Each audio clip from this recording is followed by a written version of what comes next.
ખેડબ્રહ્મા શહેરમાં છેલ્લા કેટલાક સમયથી હાઈવે ઉપર તેમજ શહેરની બજારોમાં રોડ ઉપર પાણીપુરીની લારીઓ, ગલ્લાઓ, શાકભાજીવાળાઓ, આઈસ્ક્રીમની લારીઓ, દુકાનોના શેડ, કાશી વિશ્વનાથ મંદિર રોડ ઉપર મન ફાવે તેમ દબાણો કરવામાં આવતા હોવાથી શહેરમાં રસ્તાઓમાં ટ્રાફિક જામના દૃશ્યો વારંવાર સર્જાતા હોય છે। ત્યારે ખેડબ્રહ્મા નાયબ કલેક્ટર શ્રી નિમેશ પટેલની આગેવાની હેઠળ પીડબ્લ્યુડીના ડેપ્યુટી એન્જિનિયર દિલીપભાઈ ચૌધરી, ખેડબ્રહ્મા મામલતદાર એનટી પરમાર, નગરપાલિકાના ચીફ ઓફિસર સાવન રતાણી, સિટી સર્વે કચેરીના અધિકારી પૂર્વીબેન, નગરપાલિકાના કર્મચારી, પોલીસ સ્ટાફ વગેરે બજારોમાં દબાણો હટાવવા વેપારી ભાઈઓને સૂચના આપી હતી, જેમાં લારી ગલ્લા તેમજ દુકાનની આગળ શેડ ઉતારી દેવા મૌખિક સૂચનાઓ આપવામાં આવી છે।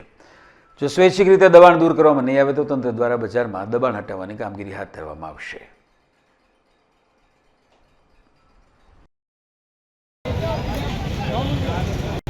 ખેડબ્રહ્મા તાલુકા વહીવટીતંત્ર તરફથી છેલ્લા 2 દિવસથી શહેરની અંદર ખેડબ્રહ્મા નગરપાલિકા વિસ્તાર અને બહાર રોડ પરના વિસ્તારમાં દબાણ હટાવવાની કામગીરી સરકારના વિવિધ વિભાગો જેમ કે નગરપાલિકા, આરએનબી, પોલીસ તંત્ર, રેવન્યુ ડિપાર્ટમેન્ટ અને યુજીવીસીએલ દ્વારા સંયુક્ત રીતે હાથ ધરવામાં આવેલ છે, જેમાં લોકોને ટ્રાફિકની જે સમસ્યાઓ નડે છે, વારંવાર અકસ્માતો થાય છે, એ બધામાં ઘટાડો થાય, નાગરિકોની સુવિધામાં વધારો થાય, એ જ વહીવટી તંત્રનો